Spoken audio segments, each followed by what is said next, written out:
그럼에도 불구하고 사실은 이제 김경수 후보가 제가 보기에는 뭐 중앙 정치에서의 대중적인 인지도라든가 여러 실력 검증은 여러 차례 되신 분이기 때문에 거기에 대해 토를 딸 사람은 없는 것 같고, 다만 이제 그 경남지사라는 것도 지역 선거기 때문에 박완수 후보 역시 사실은 아까도 말씀해 주셨지만은 만만치 않은 후보가 맞고 맞습니다. 실제로 여론조사도 계속 박빙으로 나오지 않습니까 지금. 네. 그런 판세는 좀 어떻게 보고 계신 겁니까? 저는 그 박빙으로 보는 게 맞다고 봅니다. 그러니까 지금부터가 이제 경남 선거는 시작인 건데, 그 동안에 박완수 지사께서 그 도정을 해왔던 걸 잘 보면 실제로 크게 흠잡을 만한 게 별로 없기는 해요. 물론 이런저런 문제들이 있긴 하지만, 그 다음에 이제 사실은 이게 최근에 그 공약 이행률 같은 걸 봐도 거의 100%에 가까워요. 공약 이행률이요? 96%. 네. 물론 이제 민선 7기 제가 했던 것도 공약 이행률은 100%인데 매니페스토 본부에서 평가해 놓은 걸 보면, 그러니까 저도 공약 이행을 100%를 했고 박완수 지수도 100%에 가깝게 공약을 이행했는데 100대 100의 대결이다. 네. 했는데 문제는 아니 두 사람이 다 8년 동안 공약한 약속을 다 지켰는데 근데 왜 경남이 어렵냐고.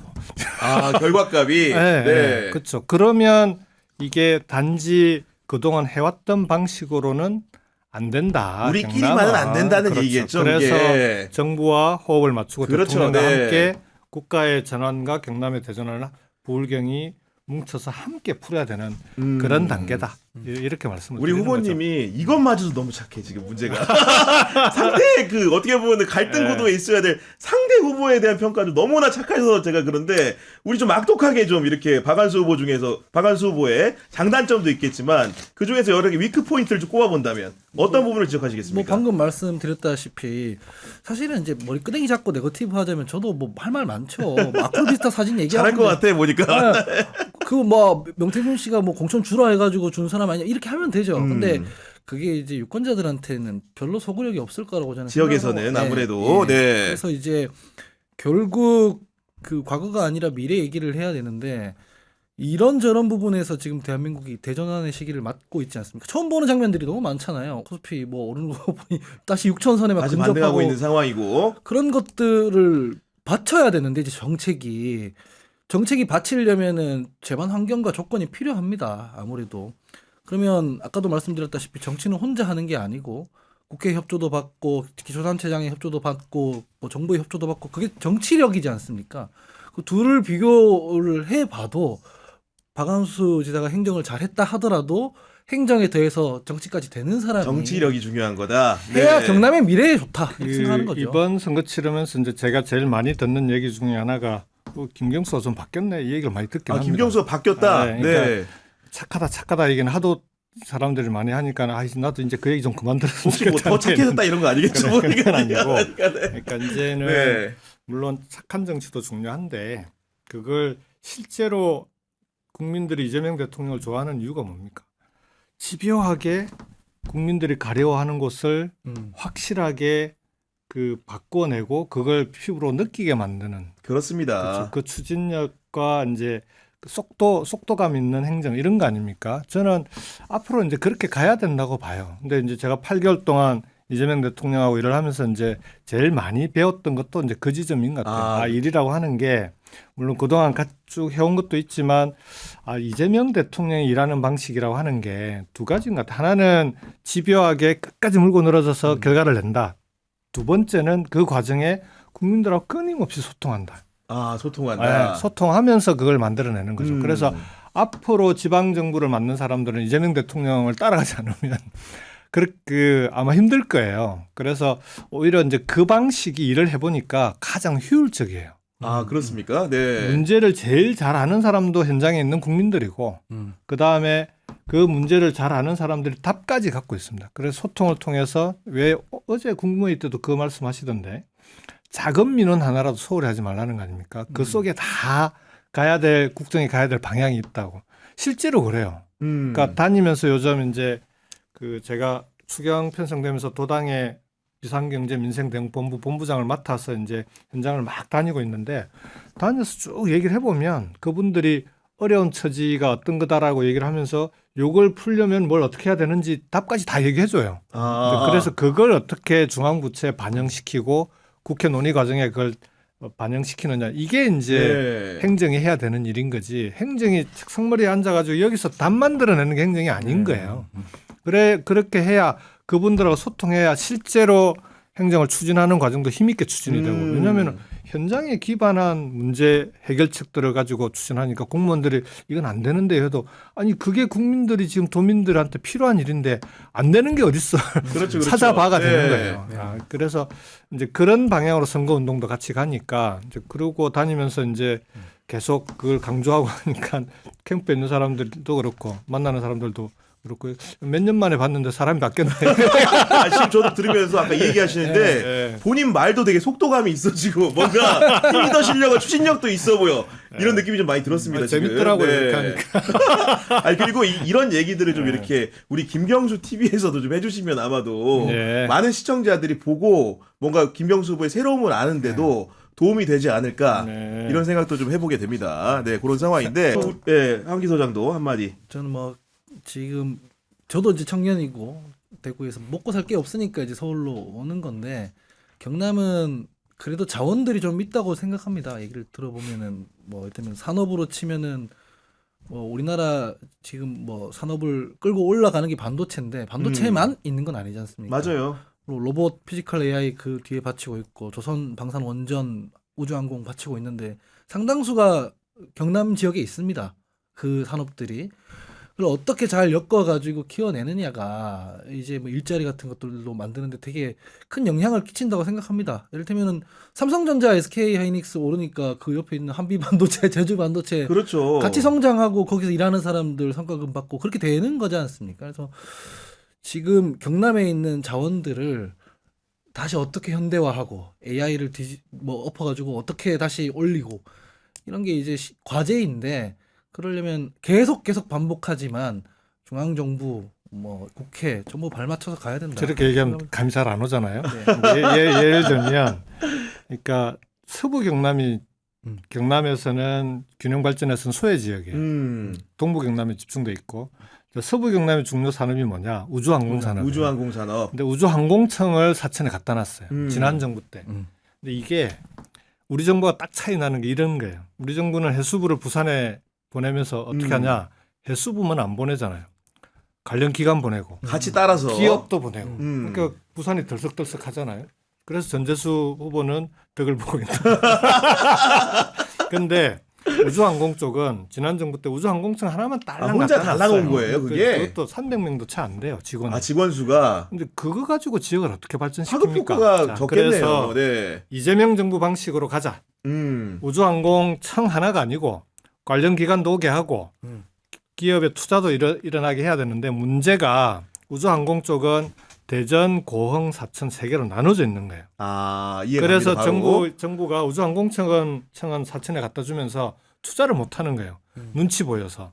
그래서 이제 정부랑 협의를 해서 어떻게 하냐?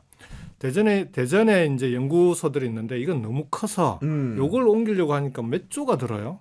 그래서 그럼 대전은 우주항공의 R&D 기지로 그대로 간다. 고흥은 발사체. 그다음에 사천을 비롯한 경남은 우주항공 산업이 한 80% 가까이 되거든요, 매출에.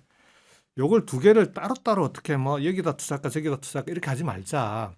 남해안권을 우주항공 산업 벨트로 함께 키우자. 고흥에서부터 사천, 진주, 창원에도 있어요. 하나 에어로스페이스가. 그러면 창원까지 남해안권 전체를 우주항공 산업 벨트로 만들고 사천, 진주는 우주항공청이 있으니 여기는 우주항공 복합 도시로 키우고 그렇게 해서 이걸 국가가 함께 키우는 산업으로 만들어 버려야지.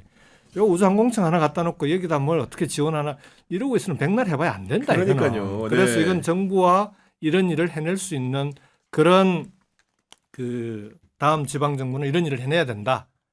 이걸 하려면 누가 해야 돼? 이렇게 묻는 거죠. 김경수의 정치력이 필요하고 제가 들으니까 아까 이제 말씀하셨던 게 이제야 더 이해가 되는 게 우리 노무현 대통령한테 배운 걸 지금도 너무나 잘 써먹고 계신 거 어떤 거냐면은 지금 시야가 자체가 만약 경남이라는 지역에 현미경만 대고 보면은 그걸 못 보는 거고 지금 김경수 후보가 다른 후보와 달리 남해안 벨트를 얘기하면 국가 대계를 얘기할 수 있는 거는 우리 대통령이 보고서를 쓸 때 대통령의 시야에서 쓰라고 했던 것처럼 여러 가지 이제 추진 사항 같은 경우에도 지금 대통령의 시각에 조망을 하기 때문에 이런 합리적이고 효과적인 정책이 나올 수 있다고 봅니다. 그렇게 뭐 네. 훈련됐다라고 볼 수 있죠. 그러니까요. 네. 그런 좋은 말씀 제가 드렸고요. 아, 고맙습니다. 국가 전체를 보고 아니, 이렇게 뿌듯하네 보니까 지금 오늘 그런 생각이 좀 드는데 분위기 좋네요. 네 이제 뭐 말미를 향해서 대화가 치닫고 있는데 네. 이 얘기는 좀 여쭤봐야 될 것 같아요. 왜냐면은 이건 정치 현안입니다만은 어떻게 보면 지역 정가의 문제와는 무관한 우리 노무현 대통령이 그렇게 수건으로 생각했던 그 검찰 개혁의 뜻이라는 게 사실은 모든 이제 민주당에 계신 분들, 우리 시민들의 깨어있는 시민들한테 남아가지고 결론적으로는 드디어 이제 입법으로 예. 검찰청이 이제 폐지가 되고 새로운 신설 공수처, 중수청 이런 것들이 이제 법안으로 성안이 된 상황인데 이 상황을 마주하면서 좀 만감이 교차하지 않으셨을까? 저는 검찰의 업보다 인과응보다라고 네. 생각해요. 뭐냐 그러면 노무현 대통령 때 검사와의 대화하시고 그리고 이제 검찰 개혁의 필요성을 국민들한테 확실하게 이제 인식시키고 어떻게 추진했냐 그러면 확실하게 독립성, 중립성 보장해 줄 테니까 사법 개혁 과정에서 스스로 개혁해. 이게 노무현 대통령이 검찰에 준 미션이었어요. 그래서 뭐 이게 사법개혁추진위원회 만들어서 막 논의도 하고 했는데 그걸 그 은혜를 원수로 갚은 거죠. 그러면서 검찰은 거꾸로 갔어요. 그러니까 다음 정부가 들었으면 정부하고 결탁해서 오히려 이제 그 정치적 중립성을 자기들이 훼손한 거 아닙니까? 그게 쌓여서 이재명 대표 때 가장 사실은 그게 달했던 거죠. 그렇죠. 네. 국민들이 그걸 모르겠습니까? 그러면서 검찰이 이렇게 어찌 보면은 노무현 대통령 시절은 여기까지 가는 개혁은 사실 생각도 안 했던 건데 맞아요. 이 아예 없어지는 공소청 중수청 시대까지로 와버리는 이건 검찰이 스스로 자초한 거죠. 스스로 개혁하지 못한 집단의 말로다 이거는. 그런 점에서는 아 이게 개혁이라고 하는 게 참 이게 여러 가지 면을 갖고 있구나.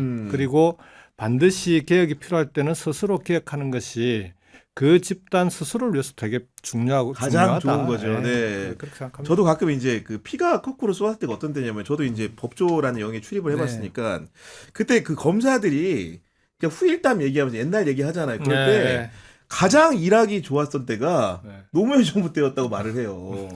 그 정도로 사실은 노무현 대통령은 전화 한 통 안 했다니까. 검사들한테 정말로 그런 수모를 당했음에도 불구하고 인사도 그들에게 돌려주고 자율성 있게 하면은 그냥 스스로가 변해서 민주 검찰이 될 거라고 생각을 기회를 줬는데 그런 기회를 스스로가 방기한 결과 발로 찬 거죠. 그리고 점점 더 괴물화된 결과 어떻게 된 겁니까 이게? 네. 저는 뭐 양가적 감정이 있습니다. 뭐 마음 같아서는 저는 뭐 사실 공소청도 싫고요. 그냥 전국 중수청이랑 경찰에 공소 키오스크 갖다 놓고 그냥 AI가 돌리게 했으면 좋겠다는 심정 같아서는 뭐 그런데 그것도 뭐 경남 유치합니까 혹시? 그건 이제 전국에 필요한 거니까. 근데 이제 제 성질대로 할 수는 없는 거고 네. 이재명 대통령께서는 이제 검찰의 최대 피해자이기도 하지 않습니까? 그래서 정부에서 고려하는 안이 감정적으로 하는 게 아니라 가장 합리적으로 이제 경찰의 가는 어떤 힘도 견제하면서 가는 방향으로 지금 잡아서 가고 있기 때문에 이제 지방선거 끝나고 나면 다시 논쟁이 불거질 것이고 그러니까요. 네. 관망하고 있는 중입니다. 어쨌든 간에 자업자득이라고 봅니다. 네, 저도 사실 그 그렇게 이상으로 표현할 수도 없는 것 같고요. 그 마지막으로 그 선거가 그래도 이제 뭐 2달도 안 남았기 때문에 그 아직 마음을 정하지 못한 우리 경남에 있는 유권자들에게 한 말씀 좀 부탁드립니다. 그러니까 앞에서 말씀드렸듯이 경남이 지금 위기입니다. 또다시 위기에 빠졌고 경남의 이 위기를 극복할 수 있는 지방선거를 통해서 이제 극복의 대안을 찾아야 되는 상황이고 이건 경남의 힘만으로도 극복하기 쉽지 않습니다. 부울경이 힘을 모아야 되고 부울경이 힘을 모아야 정부에서는 대통령은 지원하겠다라고 하고 있기 때문에 자, 대통령과 함께 부울경이 힘을 모아서 이 경남의 위기 상황을 돌파해낼 수 있는 그런 사람이 누구인지를 이번 선거에서 국민들께서 현명하게 선택해 주셔야 된다. 저는 제가 그동안 쭉 해왔던 과정이 그런 위기들을 돌파해 나가는 어떻게 하면 돌파해 나가는지를 도지사 때도 디지털 전환을 한번 성공시켰고 이번에는 이제 AI 전환이 필요한데 그 AI 전환 과정을 도민들과 함께 반드시 성공시키겠다 이렇게 네. 약속드리겠습니다. 필요하면 뭐 하정우 부르면 되죠, 뭐 그냥. 자주 통화합니다. 그러니까요. 부산에 올 것 같은데. 그러니까 가까이 있으니까 언제든지 불러서 이제 써먹으면 될 것 같고 그 하원기 그 소장 같은 경우에도 속도감 있고 추진력 있는 김경수가 당선이 되기 위해서 본인이 어떤 노력을 기울이겠다 이런 포부를 좀 말씀해 주시기 바랍니다. 뭐 제가 너무 계속 라이트하게 네거티브나 하고 막 이래서 뭐 좀 그렇긴 한데요. 근데 호소를 드리면 그런 겁니다. 국민의힘은 모든 그 같이 나오는 방송 패널들이 정부와 거대 여당을 견제하기 위해서 야당에 힘을 실어 달라 이렇게 얘기를 하는데 근데 사실 광역단체장이 정부와 여당을 견제할 수 없습니다. 그 대통령 타운홀 미팅 하는 거 보시면 거기 막 광역단체장들 다 앉아 있지 그렇죠. 않습니까? 네. 대부분 국민의힘 소속입니다. 조용히 있죠. 네. 강성이라고 분류되는 김진태 강원이사 같은 보면은 대통령 견제 못하지 않습니까? 왜냐하면 제가 지금 그분들 나무라는 게 아니라 광역단체장이 정부 여당 견제하면 피해는 그 주민들이 봅니다. 도민들이 보고 시민들이 보거든요. 사실은 광역단체장은 정부 여당의 협조를 얻어내야 되는 사람들이고 정부 여당은 국민의힘이 정신을 차려서 대안을 모색해서 국회에서 해야 되는 거지 않습니까? 네. 그래서 국민의힘에서 이제 그런 식으로 캠페인을 할 텐데 좀 속지 마시고 실제로는 그거는 도민들이나 시민들의 피해를 담보해서 뭐 자기들이 견제하겠다는 얘기거든요. 그렇게 가면 안 된다 이렇게 말씀을 드립니다.